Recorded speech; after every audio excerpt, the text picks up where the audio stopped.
Coogs House. All right. 1-0 in the American for the last time. How are we feeling?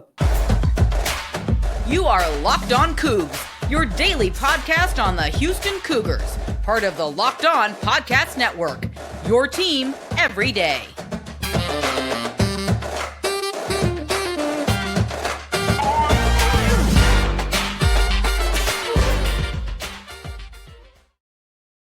Welcome to Locked On Cougs, daily podcast about your Houston Cougars. I'm your host, Houston-born teacher and coach, Parker Ainsworth, here to break down all things Cougs. If you're a U of H fan or just a hater can stop by, please be sure to hit subscribe down below to make sure you are subscribed to the podcast that we will get into your news feed each and every day. You make it your first listen today, that would be great. Welcome to the YouTube channel. Good to see you again. We just broke 250 subscribers. I think we're dancing around that line.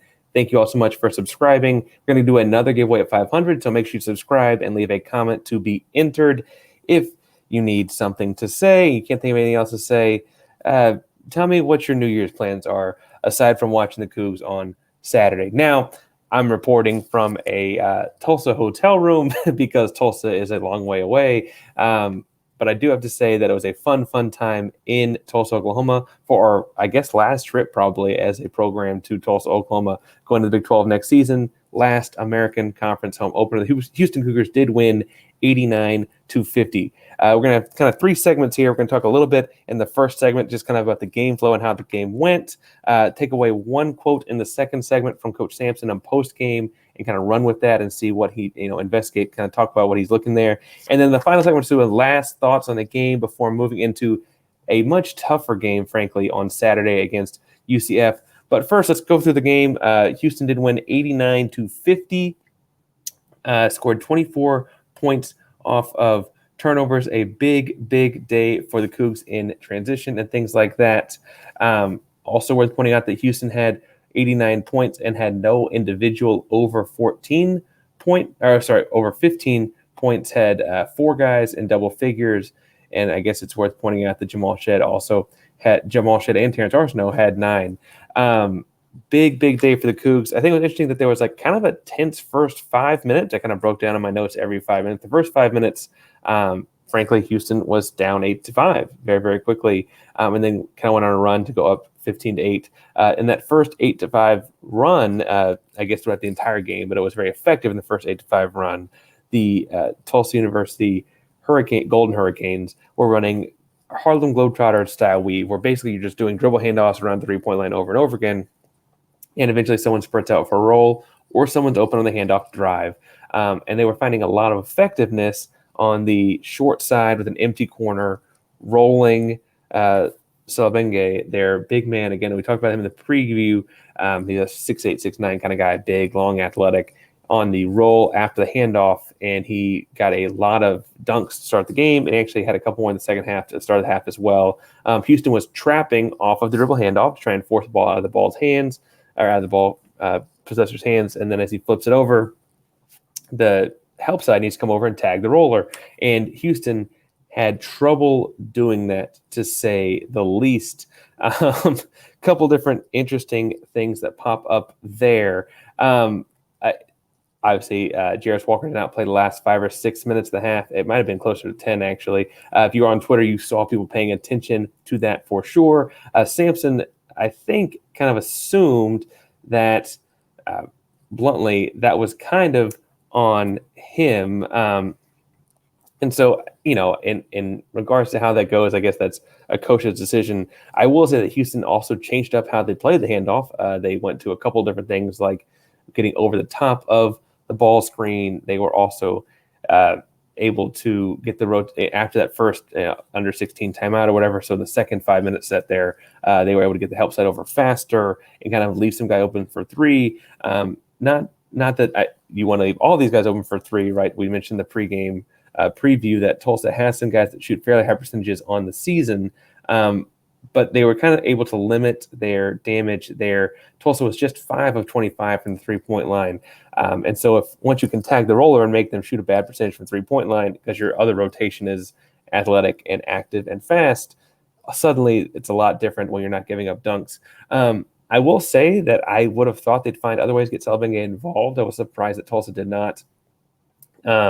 I guess there was one or two times where he was the dribbler on the dribble handoff and turned the corner, and I think he had he got fouled on one take, missed both free throws, and then a dunk on the other take, and they kind of never really hit it again. He wasn't really – anyway, I'm not going to go on too much on a Tulsa show, but I will say that I was interested in how Houston continued to adapt. I will say the other thing that was very, very clear here is Houston being able to go 10 deep, legitimately 10 deep, really, really kind of stuck it to Tulsa. They looked gassed very early on in the first half. Meanwhile, Houston's pulling off, Emanuel Sharp off the bench hit a three, his first trip in, hit another three a couple possessions later. I was like, oh, you got to cover that guy too. I mentioned on Twitter, if you saw, you got to cover him every single time Houston comes down the floor. Offensively for Houston, I thought it was interesting that they kind of got into something at the end of the first half that just kind of took away so Tulsa, or any team, I guess, when you see Houston, you see guys that can shoot a three, and you see big men. You're going to try and force the guard to shoot like long-range twos and box out.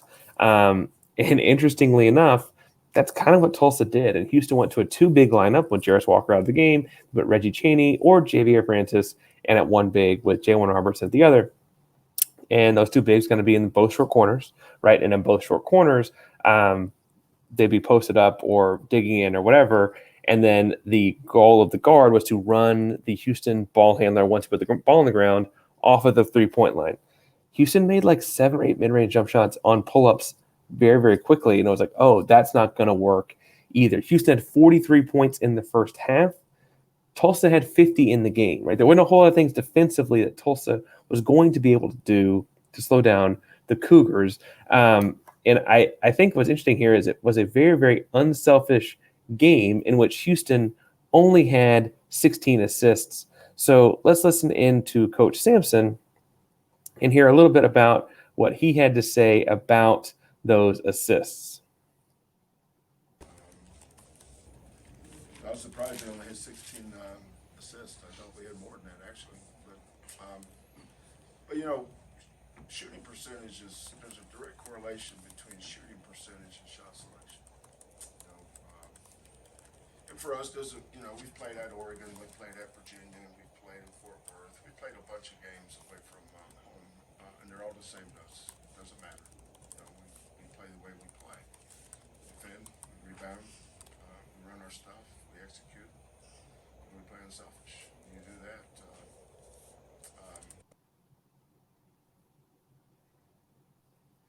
All right, so admittedly it was a little quiet, but he mentioned how shooting percentage is tied to shot selection, and that that's a disciplined or mature kind of thing to do. And they did shoot 60% from 2-point field goal range on the game.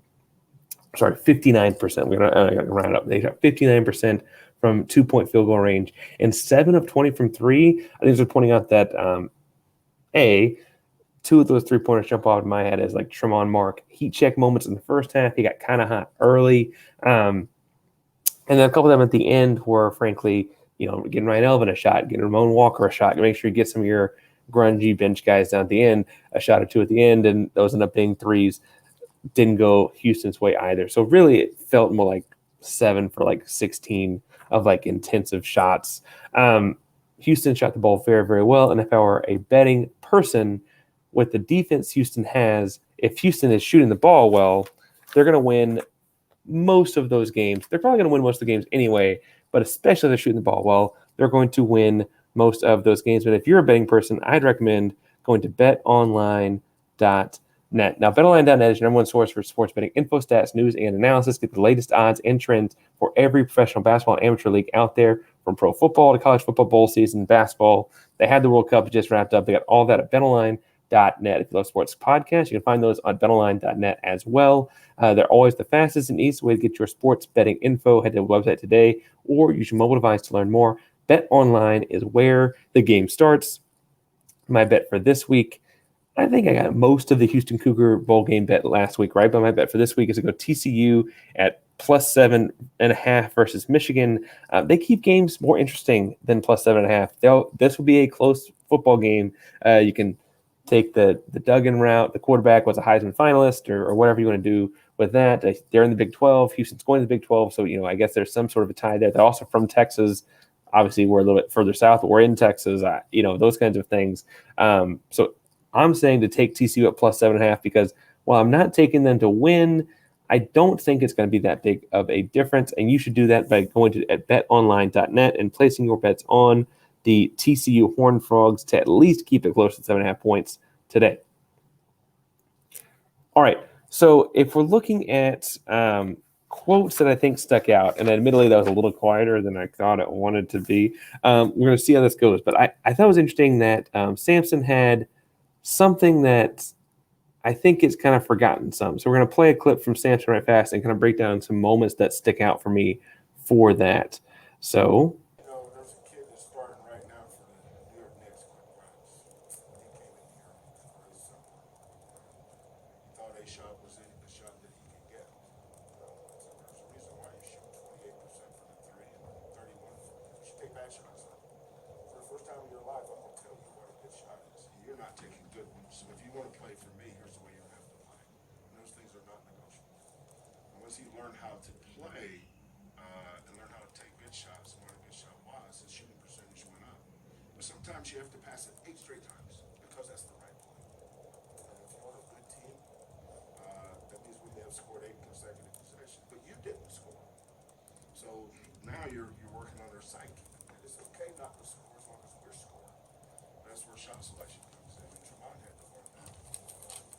So, but all these kids that play for us, they're first of all, they're great kids. We have great parents. Our staff is lucky in some ways. Now, we chose to recruit these kids. I learned a long time ago, if you don't want problems, then don't recruit them. all right, so I got a little quiet there at parts, but I will say that he's talking about the quality of kids that you get at the University of Houston. He, talks about having kids that you can sit down with and say, your shooting percentage is bad because you're shooting bad shots. These are good shots. And he said a lot of the times you're talking about Quentin Grimes is the guy he mentioned, but you have the 5-star Jarace Walker, the 5-star Terrence Arsenault, or JoJo's coming in next year, whoever. If you're working with guys that are used to being superstar, all-star type of kids, that's not always the easiest conversation, right? And it takes a certain quality of kid to be able to have that conversation, right? To be like, hey, you're taking bad shots. And they've never heard that before, right? And so he's able to do that with the kinds of kids that he has. And he very quickly then points out at the end, like, I realized a long time ago, if you wanted quality kids, you had to recruit quality kids. If you didn't want to deal with poor quality kids, you shouldn't recruit them, right? And so, I think that's why we look at the maturity of this program, right? He's been here 8 years, the way the thing has grown. And then B, that's the way that, he mentioned that basically everyone that comes through U of H either graduates or goes pro early. There's not a whole lot of in between. He said, like, Sasser's technically got to be in 12 credits this spring to be eligible to play college basketball, and he is. But he only needed 6 to graduate, right? Like, those kinds of things don't just happen. He said by the time J1 Roberts done something, he might have second degree, right? Those kinds of things coming out of the program should make sense when you see things that happen on the basketball floor. Having guys like Terrence Arsenault, 5-star freshman, doesn't get in the game a whole lot, and who knows if he comes back for a second year or not. I still see people project him as a early second round pick, and I can see how the length and all that translates. He just hasn't got a playing time. He hits he gets a guy in the block in the middle of the second half, 1 dribble, 2 dribble, and puts his shoulder to the guy and hits a little fadeaway jumper at the block. And he's like, thank God I made a shot. It's been a while since I scored in a basketball game. And the whole bench is just flexing up, right? J1 Roberts and Reggie Chain, those guys are going nuts for him, right? You see it when just Reggie Chain himself, right? He started in the Final Four in 2021. He hasn't really started since then because they bring in guys like Josh Carlton last year. Fabian White got healthy off his ACL injury last year and whatever, so they don't start Chaney last year. This year they have J1 Roberts stepping in, who was rotated in the starting power forward spot last year. He's playing the 5-man this year because you brought in a guy like Jarace Walker to play the 4-man. All of a sudden it's like, oh man, there's not a spot for Chaney again. He steps in and does his job. Sampson later said, I'm not going to play the clip because it's a little quiet, apparently. But that Chaney's one of those guys that he just knows that he can trust. So when it's like gut crunching time or whatever point of the game, he's going to put Chaney on the floor because he's had him do it in the past through those Final Four runs, those kinds of things, right?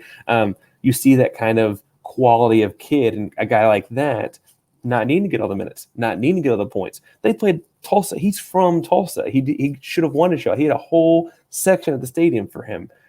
And guess what?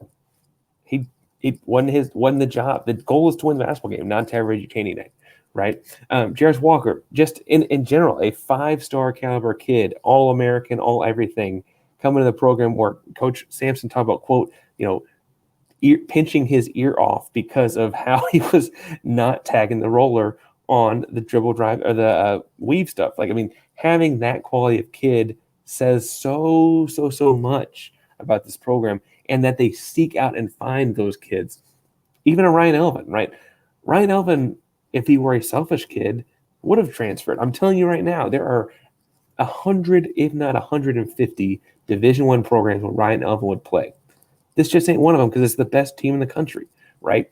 And so Ryan Elvin is like, I can go be a rotational shooter at insert a bunch of other. I mean, we saw St. Mary's. He'd fit in there easy, right? You saw the game a month ago at this point. Why ain't he there? Because he wants to be a part of this thing, right? That's the kind of kid Sampson brings in. You see it when 1 through 11, all 11 guys are relentless, right? Absolutely, tremendously relentless, right? You see it when, frankly, the first thing guys are talking about after the game is, yeah, Jarace Walker's a freak. He had a couple big blocks. He covers anyone in America. He didn't have any offensive rebounds tonight, right? Finding things to work on after that kind of a game is just incredible. So that's the kind of kid they're bringing in. I think it's interesting to point out that there are moments you see that on the floor, and that Sampson is so blunt about how intentional he is with getting those kinds of things. Speaking about being blunt, let's be blunt for a second. Say you're hanging out with some friends, putting back a few drinks, and a few becomes too many, and as the evening comes to an end, people start heading out. You think of calling for a ride, but no, you live nearby. You can make it home. It's okay, no big deal. What are the odds you get pulled over anyway? Even so, what's the worst going to happen? Your insurance goes up. You lose your license. You lose your job. You total your car. You kill someone. Everyone knows about the risk of driving drunk. The results are tragic and often deadly. However, that doesn't stop everyone from getting behind the wheel under the influence. That's why police officers are out there right now looking for the impaired drivers on our roads to save lives. So if you think you're okay to drive a few drinks, think again. Play it safe. Plan ahead to get a ride. It only takes one mistake to change your life or someone else's forever. Drive sober or get pulled over. All right. In this last segment, I kind of want to get some last thoughts of mine from the game. One admitted omission of mine from the, preview of the game. And then kind of leak into what are we going to look at in the preview in tomorrow's episode for UCF, because UCF has one of the best players in the conference. And I think it's worth pointing out that there's some things to take away from this. First of all, based on some preliminary, very fast research I did online, a 39-point road conference win is the largest margin of victory for a road conference win in U of H history. It's like 3 different people tweeted out. I think the first I saw was Scott Holman, so I'll take that podcast. That's the first I saw, but that's the largest margin of victory for a road conference game. And I think that's interesting to point out because there have been there have been Final Four caliber teams that come through with Sampson and decades ago, right? And they didn't do this. Right? Like, as good as those teams were, this one's better. The other thing I'll think that it's worth pointing out is like the energy, even for a game, it's December 28th. They played the game on December 28th. Student section, I guess, was fairly empty with actual students. But the gym was rocking. The energy was high. Alumni, the city of Tulsa showed up.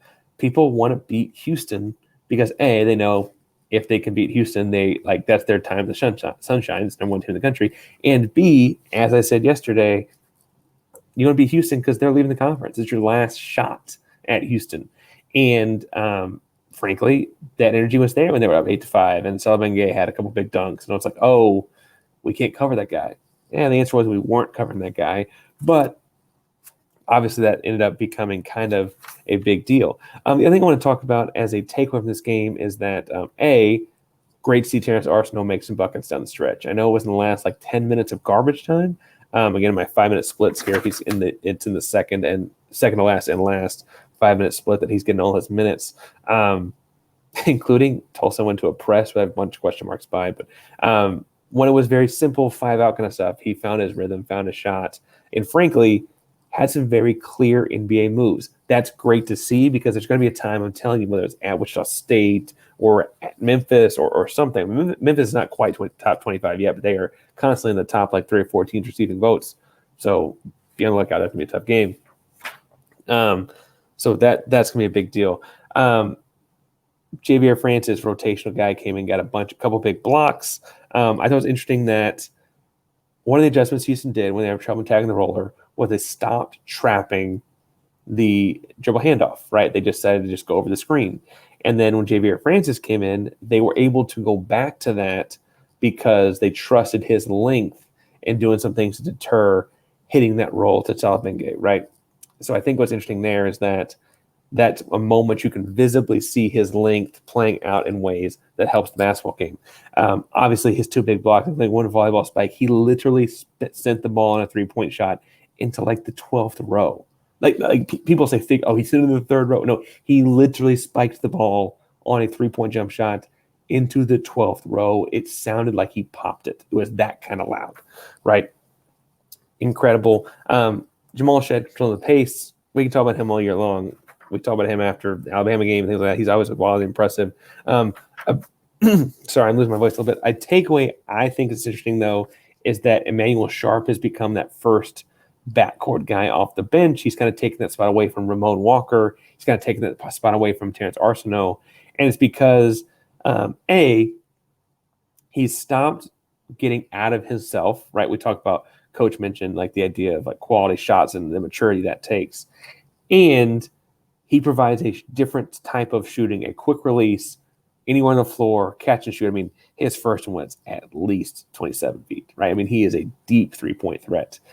He's big and strong across his shoulders. He's finally looking in good shape again. Remember, it's only 12 months and 2 weeks since that major injury he had that ended up leading to his red shirt that got him on campus last January anyway, right? So, he's probably still playing his way into shape. No one said that, but I would imagine that's still the case. And I love him in that role. I love having a microwave-type 6-man that comes off the bench. He's not that he's omission on defense, I mean that, but that he can come in the game and kind of provide a spark just because he's catch you, and the defense, oh, God, that he's in the game, right? And he came in the game. He first came in the game for Jamal Shead. Sasser switch over the point, whatever. He also would later come in the game for Tremont Mark, and I like that 3-guard lineup a lot. It was kind of a smaller lineup, and it was Sharp and Sharp, Shed, Sasser, and then he had Jarace at the 4, and he had J1 at the 5. And I say small because you have 3 6-foots, a 6'7", a 6'7", and Tulsa was able to line up a bigger lineup that as far as height goes, right? But because you had so many broad shoulders, Emanuel Sharp is broad shoulders, Jarace Walker's broad shoulders, J1 Roberts is broad shoulders and long arms. Suddenly it's yeah, you're a little taller, but you got to go through us, and we're faster. You're not going to get around us. You got to go through us. And defensively, it offered some interesting things.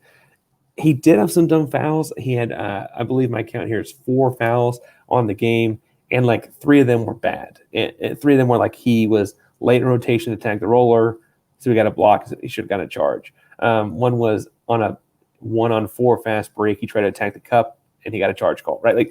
Dumb things that a freshman does. But as coach would point out, he's one of 4 19-year-olds on this team. They're going to be okay. Last resounding thought is in moving into next Saturday's game. So New Year's Eve day, because they play at 1 o'clock, Houston plays UCF, which is proving to be one of the better teams in the conference. They play in Houston at the Fertitta Center. I'd recommend going, and I'd recommend tag teaming that with the Rockets later and get to see Quentin Grimes come back to town because they play the Knicks, right? It's a fun day of basketball. Enjoy it. That's kind of the better part. New Year's Eve is more about basketball anyway, right? Like, what are you doing on New Year's Eve? This freshman, Taylor Hendricks, they have is the real deal. He is a 6'9", 210, shoots a three ball at like a 40% clip, puts on the ground. He's a true three-level scorer. He's a pro. In the same way Jarace is a pro, he's a pro. And so what will be interesting to see here is every defensive issue, including the Tulsa game that Jarace Walker has ever had, has been help side stuff. It's been off the ball. It's been tagging the roller tonight, or what have you. It's been recovering to a kick-out three in the Alabama game. He upset coach there, right? Those have been his issues. Taylor Hendricks is probably his matchup, and it's going to be someone that he's very much on the ball, right? He's not going to be this off-ball kind of conundrum. And to preview tomorrow's episode a little bit, but to also kind of wonder after what just happened, I wonder how much of Jarace Walker's defensive versatility we could see there. Because frankly, tonight, while we're complaining about tagging the roll on the backside, he had two big blocks, and I'm telling you, there was one block he pinned off the backboard. Beautiful. He does that about once a game. The block where you think he's at like the left where the free throw line would hit the 3-point line, but it doesn't quite, right? And then the guy, air quote, beats him off the dribble, and Jarace takes like two gallop steps from behind him. The guy thinks he's pulling up for a floater, and Jarace pops the ball from behind him on a floater because you're not all the way away from him yet because of how quickly he makes up ground, and he's long and strong and whatever. Beautiful, incredible pro quality block. We've seen him do those kinds of things on the ball. And frankly, other teams have just kind of, with the exception of Alabama and Brandon Miller, found ways to get other guys the ball. Alabama just subbed the guys out, I guess. So that kind of works. I don't know what UCF does if Taylor Hendricks doesn't get it. Now, admittedly, this is the first time we'll see they're going to continue to put their offense through him in a way that Alabama didn't to Brandon Miller. And it's not a guy that's a 6'3", 6'4", and under that I would put Jamal Shead on because I would have a lot of faith, and I've seen Jamal Shead do that for years now. Taylor Hendricks is different, and so I'm interested to see what that looks like for Jarace because he's getting poo-pooed on some tonight for early defensive struggles. I guess I'm actually recording. It's 12:30 in the morning, so yesterday. But he won't be on the backside in this game. He'll be covering Taylor Hendricks. Now, do I trust Richie Chaney on him? Obviously, Coach does, and I do too. Do I trust Jalen Roberts to spend some time on him? Obviously, yes. Do I think we should throw Tremont Mark on him for a little bit of a changeup? Yeah. But at the end of the day, I think the bulk of the minutes would be Jarace Walker because, as shown tonight, Houston can score 89 points with him going 2 of 7 from the field.